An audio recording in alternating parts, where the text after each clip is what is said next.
a note from April that says, we don't. Go ahead and call this to order. If you would stand for me to the pledge of allegiance. I'm pledging allegiance to the flag of the United States of America and to the republic for which it stands, one nation, under God, indivisible, with liberty and justice for all. Thank you all for joining us this evening. Let's go ahead and do the adoption of the agenda. Do I have a motion? There are some additions. We have Carolyn that has to add 10A. Is that the only? Yes. 10A. Any other additions? Okay, do I have a motion to accept as amended? Second. All in favor? All right. I was going to ask a question. This is the one that we talked about before? This 10A? Yes, it's this is all CDBG. covered. Yeah, okay. That's fine. CDBG. That's fine. Hey, I agree. You agree? Okay, and we have Miss Parker here tonight with her gifted class, and so we're excited that you brought them, and we're very excited to see your presentation you have this evening. So we're going to go on this side so we can see. I want to say one thing before they start. We had two groups that presented, I believe two groups at the last meeting of our Project Citizen. The state competition was last week and all of our students' boards went up. There were 17 projects that were turned in at the state level. Of those, the awards you can receive are Superior Blue Ribbon, which is the top honor, Red Ribbon, which is exemplary. You could have Outstanding or Honorable Mention. Of the 17 projects judged, only 6 projects ranked superior, and Harper McCollum received 3 of those. It was the 2 you saw before, 2 weeks ago, and then this group. The cyberbullying and then the yes, the Stay About Suicide and Delete Cyberbullying, and then this project was superior, and all of our other projects ranked exemplary in the second category. So we're very proud of their work. And in our efforts this year to coordinate what we're doing throughout the district, all of our 4th through 6th grade Discovery students, all of our Macon Discovery students, 5th grade I think did Project Citizen, right? Every student did that instead of just ones at certain schools this year, and I think it was just an outstanding project for them, and they learned a great deal. We're very proud of it. And so I'm going to go ahead and let them present their project.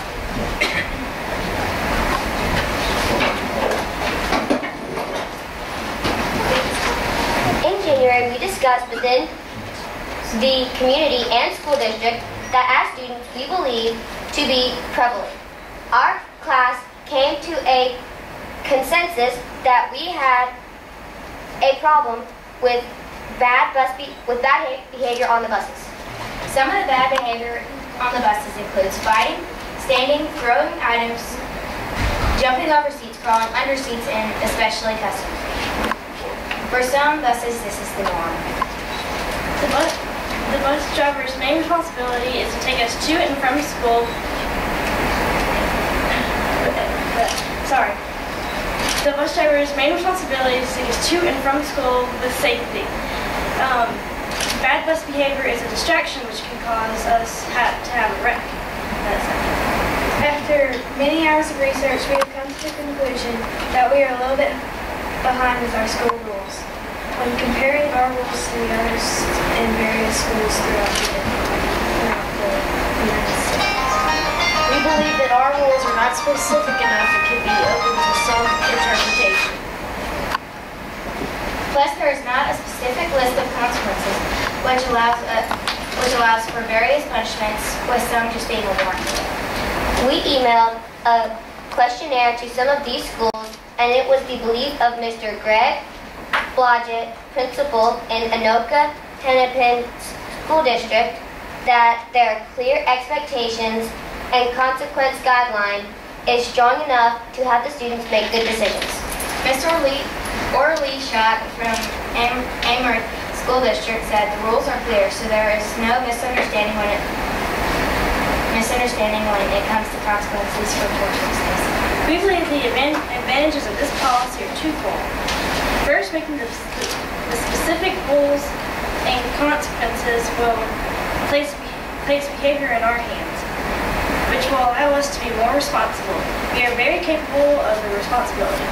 Second, recreating the bus rules and consequences is extremely inexpensive, and due to the budget cuts, this is a big positive. The only disadvantages of this policy is that students will not have the desire to follow the rules, which is a problem.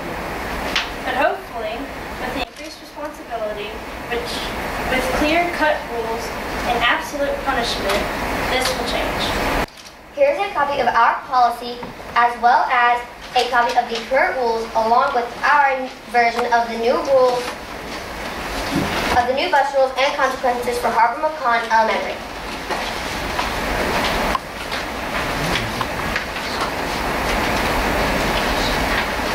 Also included in this packet are letters of support for this change from Mr. Sims, our principal, Ms. Weber, our instructional coach, and Ms. Bishop, the counselor for Harper McCon. Therefore, we would like for you to consider and accept the new bus rules and consequences for Harper McCon Elementary beginning school year 2011-2012. Thank you for your time. Thank you. Thank you very much.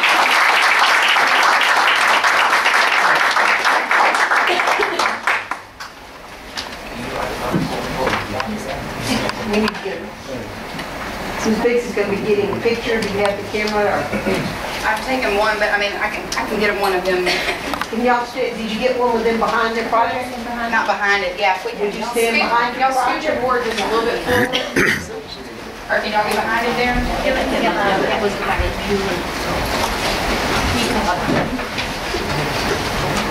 All right. 1, 2, 3. One more. Go 1, 2, 3. All right. Well, I say, from the school board, this is a great project that y'all undertook, and I think that bad behavior on the buses needs to be something looked at. So when y'all come forward with these projects, you know, we're proud to see that y'all are looking for positive behaviors and ways to correct things. So this is something that is definite worth our consideration and looking at and a great policy, and we appreciate you very much bringing that to our attention. I want to thank you. Our bus problems this year have just pretty much gone through the roof, where we have not had a lot of problems in the past. This year, there have been a great many problems. And the problems are not through the 7th through 12th grade. The problems are K through 6 on the bus, with lots of problems with K2. And our administrators are having spent a great deal of time working on this. So we will work with them. We'd already said we were going to try to work on some ideas for this summer, and we will look at this and see what we can incorporate, because it might be some good ideas. And I'm glad that you support this, because I know there will be it'll be hard on parents, because when we do suspend from the bus, parents are going to have to assume responsibility, but then maybe the students will behave, because it isn't fair to all of our students for that to happen. So thank you very much. And then, are there ways that these are 5th graders, that they can go to the elementaries and possibly present this in a skit form, or just present it to the younger classes, so they'll understand that it is something that their peers are looking at, and maybe that would be a We can definitely positive look at that. impression on them. I appreciate your research on it, but we'll definitely look at that. And it's been amazing to me, the bus problems this year in K3, when they really have not been severe in the past. And when you look at our bus referrals, the preponderance are grades K through 6, and not grades 7 to 12. Thank y'all again very, very much. Congratulations again on the superior rating. That is wonderful.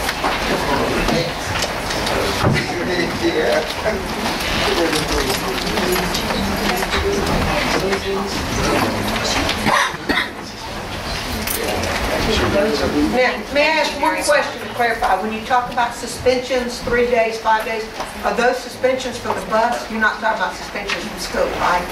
Those are suspensions from bus, from riding the bus, okay. Very good. Thank you. We may come back to you with more questions, so thank you very much. They did a great job. Thank you.